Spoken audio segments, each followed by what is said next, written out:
Joe Biden's let them eat cake moment. Our take on Biden's elitism and idiocy in tonight's preamble. Many of you have heard this expression, let them eat cake. That quote is attributed to Marie Antoinette, the Queen of France. Allegedly, that was what the Queen said in response upon hearing that her starving people had no bread. Because cake was expensive, more expensive than bread, the Queen's response has become a symbol of the oblivious, out of touch, and tone deafness of the world's elite when they're confronted with the worsening conditions and daily lives of ordinary folks. Those conditions, by the way, that were produced by the aforementioned elite who never have to live in the world they create for the rest of us. I believe this was Joe Biden's let them eat cake Marie Antoinette moment at yesterday's press conference. Inflation is up. Your signature domestic legislation is stalled in Congress. In a few hours from now, the Senate, an effort in the Senate to deal with voting rights and voting reform legislation is going to fail.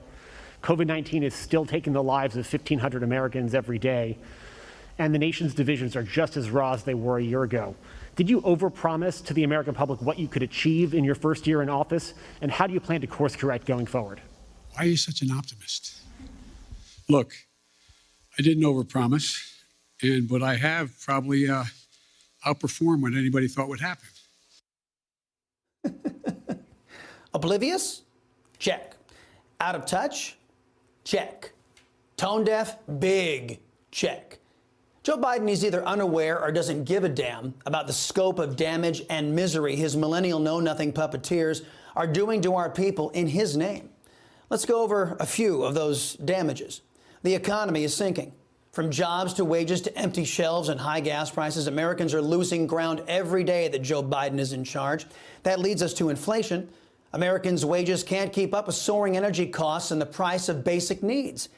Any wage gains are immediately wiped out by monetary and spending policies that cripple the U.S. dollar. Next is open borders. Not only has Joe Biden allowed millions of illegal aliens into the country in just 1 year, he's created multiple crises in doing so. The border is experiencing a humanitarian, national security, and public health crisis all at the same time. The public health crisis is, of course, being brought on by tens of thousands of illegal aliens allowed to come into the United States carrying the China virus. And that leads us to the fact that Mr. Biden has lost control of the pandemic. His importation of tens of thousands of infected illegal aliens has been a major contributing factor to Biden losing control of this pandemic. He's also done very little work on therapeutics. Test kits are nowhere to be found. If you order one now, you can get a kit in about 7 to 12 days, at which point you've either spread the virus, recovered from the virus, you're in the hospital from the virus, or you've died from the virus. And that leads us to Biden's collapsed foreign policy. After Biden's incompetent and cruel withdrawal from Afghanistan, where his callous team abandoned thousands of American citizens and vetted Afghan allies, we now see America's foreign policy being run out of Beijing. Biden refuses to hold China accountable for creating the pandemic and the resulting death and economic damage. And as mentioned, Biden is greenlighting Russia to invade our ally, Ukraine, while also making moves to cripple America's energy production while bolstering Russia's production with projects like the Nord Stream 2. And that leads us to the ongoing and escalating crime wave Biden's policies and party have done. They've inspired. The party that supports crime has unleashed criminals on the law-abiding citizens of this country in a manner that I have never seen in my lifetime. Let's start off with the most recent terrorist attack in Texas. Radicalized Islamic terrorist, a citizen of Great Britain, busted into a synagogue during Saturday services, took 4 Jews hostage. The terrorist, who brought terror to Texas, demanded the release of another Jew hater, Lady Al-Qaeda, or else he'd slaughter his Jewish captives. Members of the left wing jumped on social media and had the gall and the value set to try and excuse this act of terrorism by declaring it was a, quote, peaceful hostage-taking. What's worse, the terrorist was a known criminal in his home country with a rap sheet dating back to 1996. He was even on MI5's radar screen, yet Team Biden let this criminal and terrorist into the United States. Biden's spokesmouth tried to explain away this administration's irresponsible behavior. obviously we're still looking into this, is that he was checked against U.S. government databases multiple times prior to entering the country, and the U.S. government did not have any derogatory information about the individual in our systems at the time of entry. We're certainly looking back, as I referenced, at what occurred to learn every possible lesson we can to prevent attacks like this in the future. We have security agreements with allied nations, you know. If Team Biden had bothered to ask about the criminal background of a foreign national trying to gain entry into the United States, the Brits would have told us. But the criminal status of those wishing to come to the United States, it doesn't matter to socialist Democrats. Why? Because they love criminals. In left-wing New York, a woman was killed after being pushed onto the subway tracks at about 9:30 in the morning by one of the Democrat socialists' favorite people, a criminal.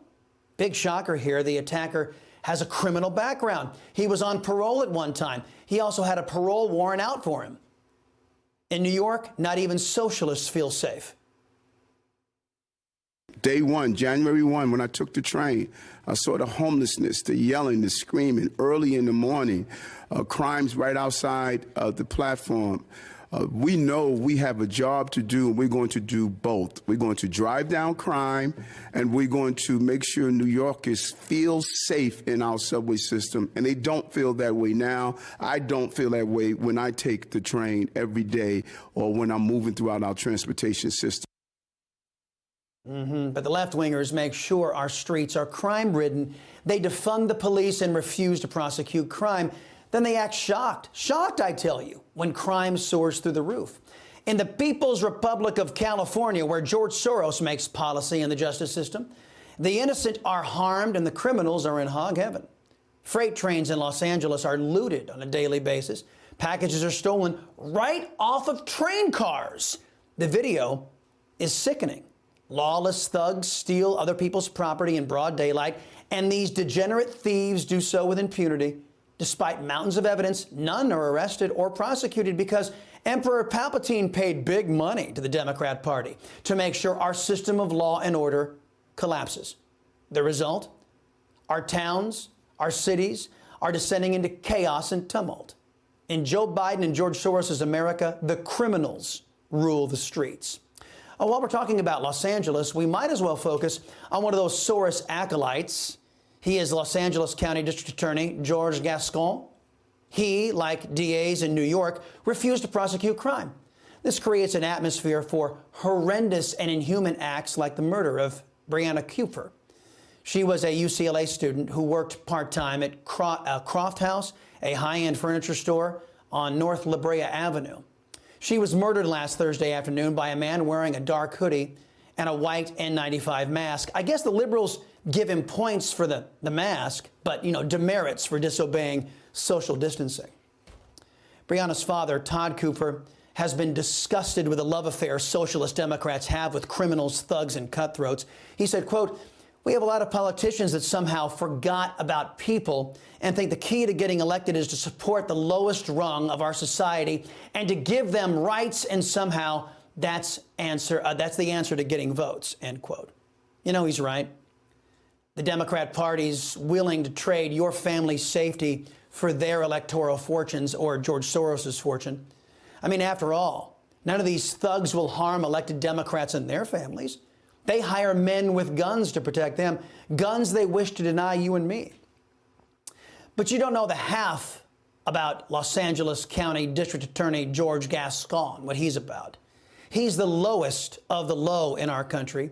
He has expressed open concern for a rapist. A guy named James Tubbs was 2 weeks away from turning 18. That's when he sexually assaulted a 10-year-old girl, following her into a bathroom of a Denny's in Palmdale, California in 2014. Fast forward to today. The now 26-year-old Tubbs says he's a woman now. LA's woke DA, Gascon, says he doesn't want to send Tubbs to adult jail. Why? Because Gascon fears the sexual predator might be attacked because of his gender identity. This kind of reminds me of Loudoun County, Virginia, government-run schools. They, too, sought to protect a predator by hiding sexual assaults of 2 little girls because the boy who attacked them falsely claimed he was transgender.